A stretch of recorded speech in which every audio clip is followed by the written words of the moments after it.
Hey everyone, I'm Jesse. I'm here with my brother Dan, and we're here to discuss the new teaser for the upcoming Terrifier 3, which is again written and directed by Damien Leone. Audiences got a first look at this teaser with the re-release of Terrifier 2 in theaters. If you want to know my thoughts about Terrifier 2, you can check out my review on the channel. In this teaser, it looks like art is going to shift holidays from Halloween to Christmas. Opens with this kid on Christmas Eve or Christmas morning waking up and then sees what appears to be Santa laying Christmas presents underneath the Christmas tree. For the very moment, though, I mean, it has the whole Christmas ambiance, but like the tone of the trailer is very slasher. You're waiting for something really horrible to happen, which it does. Of course, as you knew, this was Art the Clown in a Santa Claus outfit. Scene changes, and then you see Art the Clown sitting in a chair, eating milk and cookies, blood splatter on the walls. He's written his name on blood in the walls. And then I'm thinking, okay, did he kill that kid? Is that what's going to happen?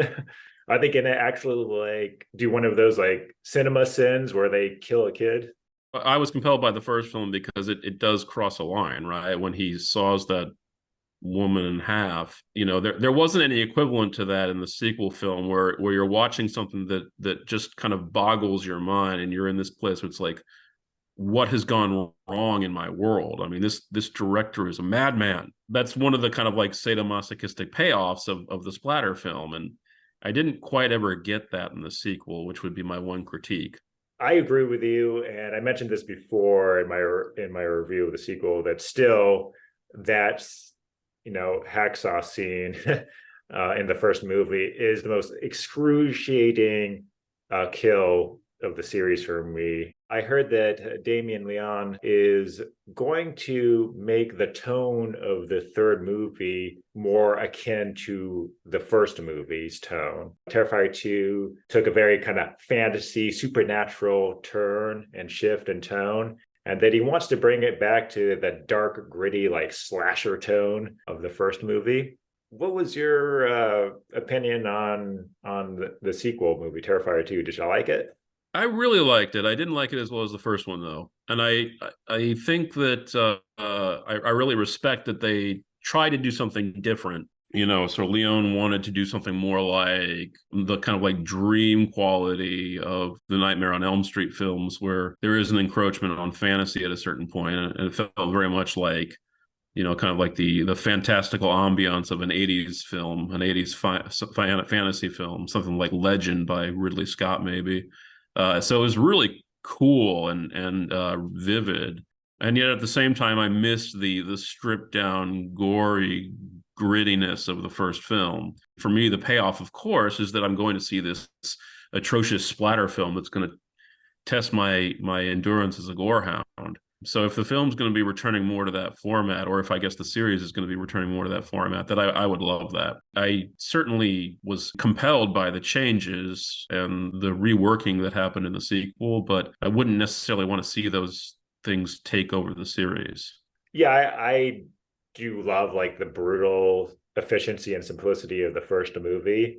But I really liked the shift in tone too of the sequel. I thought it still kept enough of those like slasher elements and featured some really like hard to watch like brutal kills. It had that nostalgic, as you said, like kind of 80s fantasy atmosphere.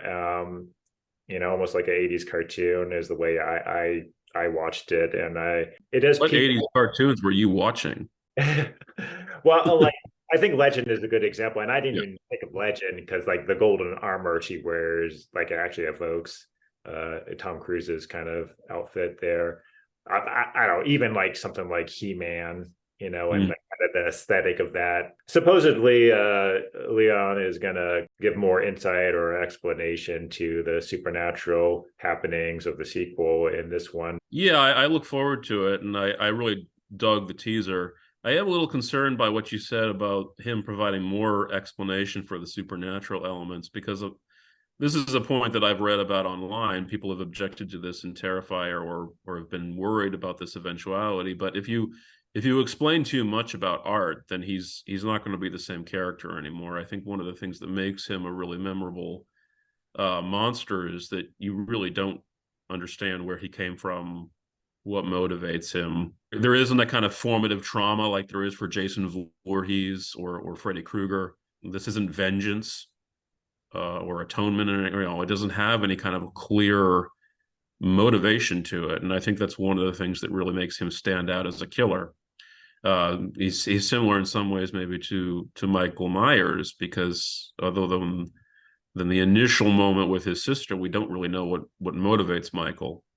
So I'd be interested to see the mythology developed. I think it is interesting so far, but there is a point at which you're going to strain the scare out of the character. I think that's eventually what happened with Freddy Krueger. Like I said, I think the concern is if you really want to make it into one story, and Art the Clown and Sienna's character are continually a part of that overall mono story, that it might take over and force certain elements in the movie to kind of conform to this one story arc, and whether that's going to kind of, like as you said, have a danger of trying to over explain things and then just kind of deflate kind of the visceral raw impact these movies have, which is what was really engaging a lot of fans from the beginning. We'll see. I mean, I'm cautiously optimistic if they go in that direction, because I think that the actress and from the second film is up to the challenge. She was the standout in the sequel, other than Art. All the other characters were forgettable. Yeah. It could be like Ripley and the Aliens, just this eternal struggle that keeps reoccurring. But Yeah. but of course, eventually that ran its course too, and it got kind of tedious.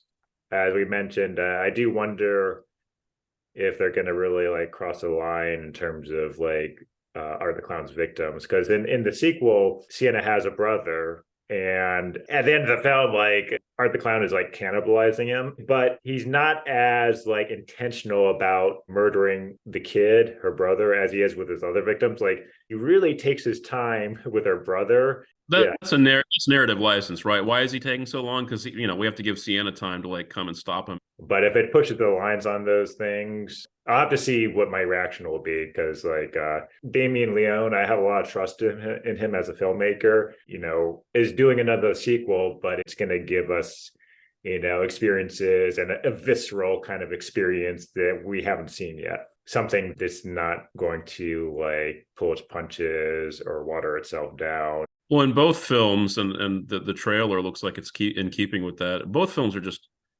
really immaculately crafted. They're beautiful to look at.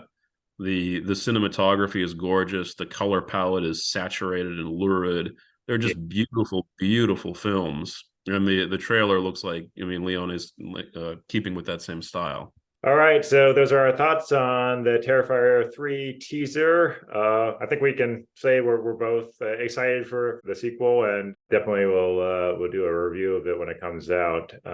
But yeah, let us know if you've seen the teaser, if you're a fan of the slasher movie genre and like the Terrifier films. Let us know, and yeah, we'll look forward to seeing you in the next video here.